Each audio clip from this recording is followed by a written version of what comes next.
BNP একটা বড় দল, জনগণের মধ্যে তার ভিত্তি আছে, কিন্তু জামাত ইসলামী তার কিন্তু জনভিত্তি ওইভাবে নাই।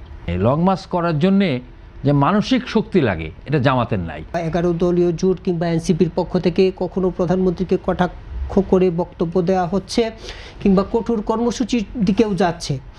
এই যখন বিরোধী দলের অবস্থান, তখন বিএনপি আসলে অনেকটা নীরব দেখছি আমরা। কেন বিএনপির এই নীরবতা দল হিসেবে? প্রথমত হচ্ছে যে এই ধরনের হুমকি ধুমকি মানে এটা হচ্ছে হাস্যকর।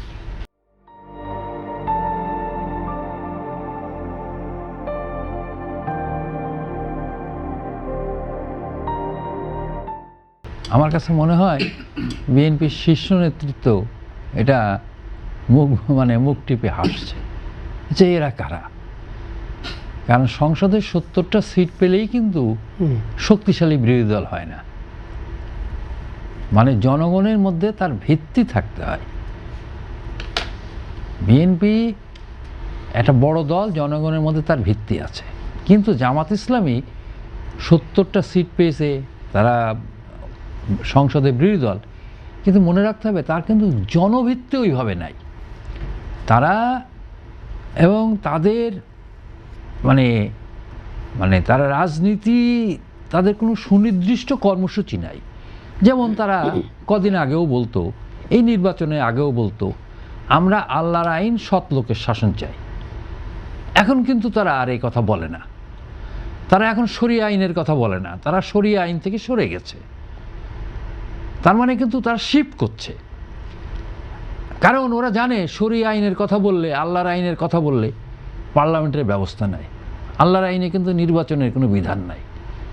ইসলামী যে আইন, তাকে সেখানে কিন্তু নির্বাচনের বিধান নাই।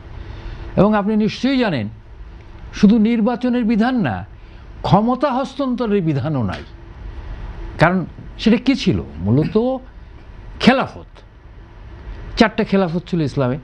প্রথম হচ্ছে খোলাফায়ে রাশিদিন, তারপরে ওমাইয়া খেলাফত, তারপরে আরও এরকম 2টা খেলাফত ছিল। আপনি দেখেন, কোনো খেলাফতে কি ক্ষমতা হস্তান্তরের কোনো ব্যাপার ছিল? প্রথম যে খেলাফত, আমরা কি দেখলাম?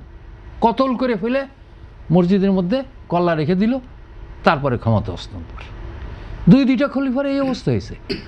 তো কাজেই ওরা কিন্তু বুঝে গেছে যে এই কথা বললে আর মানুষ খাবে না। আর তাছাড়া এমনিতেও জামাত ইসলাম নিয়ে কিন্তু সাধারণ মানুষ একটা জিনিস বুঝে গেছে, নামের শেষে ইসলাম লাগালে কিন্তু ইসলাম হয় না।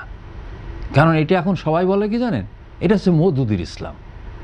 এবং আসলেই তাই, জামাত ইসলাম কোনো ইসলাম না, ইসলামের প্রতিনিধিত্ব এরা করে না। দুদু ভাই যেটা বললেন, যদি সেইটাই করতো, বাংলাদেশের 18 কোটি মানুষের মধ্যে 93% হচ্ছে মুসলিম, তাহলে তো জামাত ইসলামের 93% ভোট পাওয়ার কথা এবং বিএনপির তো 0 ভোট পাওয়ার কথা। কিন্তু ঘটনাটা হচ্ছে উল্টো। তার মানে হচ্ছে আমার দেশের জনগণ জামাতকে রিজেক্ট করছে ইসলামিক দল হিসাবে। তারপরে তাদের প্রচুর পেশি শক্তি এবং নানান ধরনের ক্যারিকেচার দিয়ে তারা 70টা আসন পেয়েছে, এবং এতে তারা সন্তুষ্ট হওয়া উচিত। এবং এরা এই যে হুমকি ধুমকি দিয়ে এরা নিজেদেরকে হাস্যকর করে তুলছে, পুরোপুরি হাস্যকর করে ফেলছে। এবং 2 দিন পরে এদের নিয়ে মানুষ হাসবে। লং মার্চের কথা বলছে, লং মার্চে যদি সত্যি সত্যিই করে, আমার ধারণা লং মার্চ করার যে যোগ্যতা লাগে, যে লং মার্চ করার জন্যে যে মানসিক শক্তি লাগে, এটা জামাতের নাই।